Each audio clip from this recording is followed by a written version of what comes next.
Assalamualaikum warahmatullahi wabarakatuh. Alhamdulillahirabbil alamin. Allahumma shalli ala Muhammad wa ala alihi wa sahbihi ajma'in. Amma ba'du. Mas dan Mbak santri rahimakumullah. Pada saat ini kita akan membincangkan mengenai keluarga Rasulullah sallallahu alaihi wasallam bersama Khadijah binti Khuwailid. Kita tahu bahwa pada usia 25 tahun Rasulullah bekerja sebagai penjual barang dagangan Khadijah ke negeri Syam. Pada saat berdagang, beliau didampingi oleh budak Khadijah yang bernama Maisarah.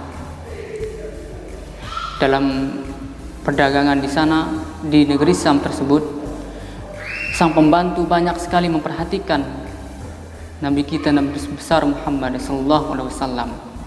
Bagaimana beliau menjual barang dengan harga pokok yang sudah ditentukan oleh Khadijah, dan keuntungan selebihnya diserahkan kepada pembelinya. Hal tersebut membuat barang dagangan beliau laris, bahkan terjual semua, sehingga keuntungannya pasti lebih banyak. Nah, ketika kembali ke Mekah dan mengetahui barang dagangannya habis terjual, Khadijah merasa gembira dan kagum atas Nabi kita, Nabi besar Muhammad sallallahu alaihi wasallam. Dan keesokan harinya, ketika pembantu Khadijah yang bernama Maisarah ini menceritakan perihal bagaimana Rasulullah berdagang di negeri Syam dengan kejujurannya, dengan kecerdasannya, dengan bagaimana memikat para pembelinya sehingga semua terjual habis. Hal tersebut membuat Khadijah kagum dan gembira, maka tumbuhlah rasa keinginan atau cinta dalam sanubarinya.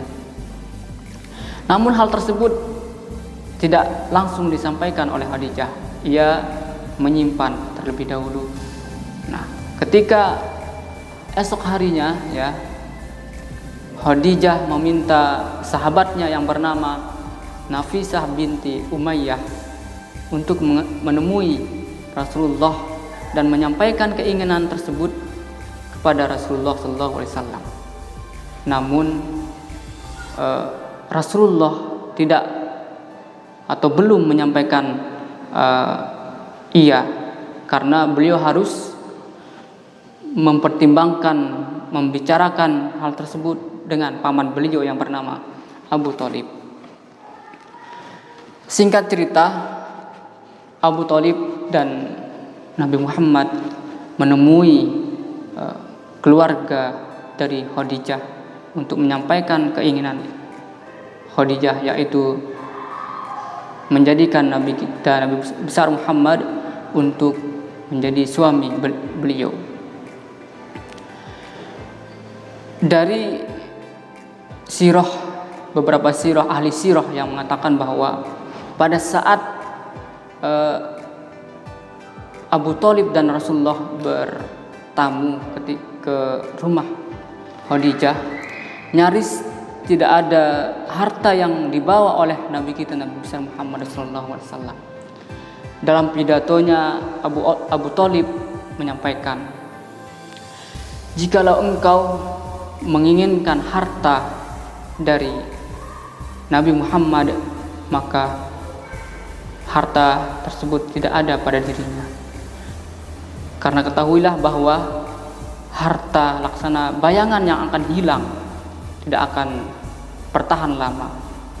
Namun jika engkau menginginkan kemuliaan, maka Rasulullah adalah pemiliknya, dan itu merupakan Rasulullah adalah pemilik kemuliaan.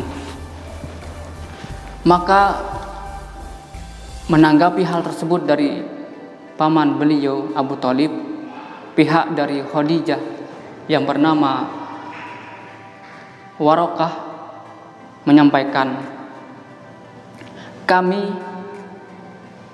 mengetahui, kami tidak ingin kemuliaan atau harta dari Nabi Muhammad, tapi kami menginginkan, kami sudah mengetahui kemuliaan Rasulullah SAW. Nah, hal tersebut membuat kami yakin bahwa Nabi Muhammad adalah sosok yang luar biasa, yang kita tahu kepribadiannya dari sejak kecil.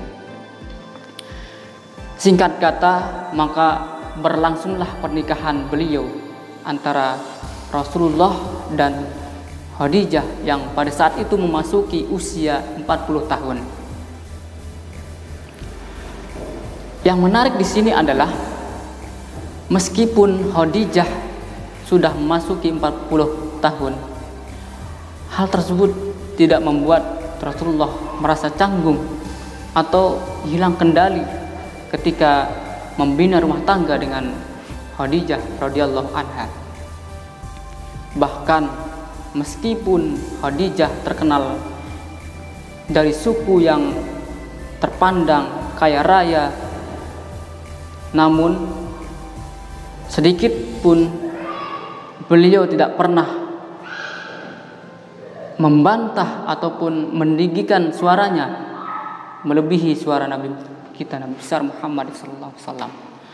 Nah, disinilah kita mengetahui bagaimana sifat-sifat dari Khadijah yang selalu senantiasa menjadikan Rasulullah tenang hatinya ketika dipandang, menjadikan dirinya, menjadikan Nabi Muhammad selalu di atas beliau, karena beliau merupakan, Rasulullah merupakan Nabi yang menjadi orang yang mulia pada saat itu. Dari pernikahan beliau dengan Khadijah, maka lahir putra-putri yang luar biasa. Beliau dikaruniai 2 orang putra dan 4 orang putri. Yang pertama adalah Qasim, yang kedua yang bernama Zainab, yang ketiga bernama Abdullah, dan yang keempat Ruqayyah, dan yang kelima Ummu Kulsum, dan keenam yang terakhir adalah Fatimah. Mas dan Mbak santri rahimakumullah. Nah, itulah sekelumit ya kisah antara pernikahan Nabi kita, Nabi besar Muhammad dengan Khadijah. Yang bisa kita ambil di sini adalah bagaimana menjadi sosok yang jujur ketika menjalankan tugas apapun itu, menjadi sosok yang luar biasa, menjadikan kita bisa mengambil sifat-sifatnya Khadijah yang selalu merendah diri daripada Rasulullah SAW. Baik Mas dan Mbak santri rahimakumullah, semoga kita semua menjadi pribadi yang bisa mencontoh suri tauladan kita, yaitu Nabi besar Muhammad SAW. Sekian dari Ustadz. Assalamualaikum warahmatullahi wabarakatuh.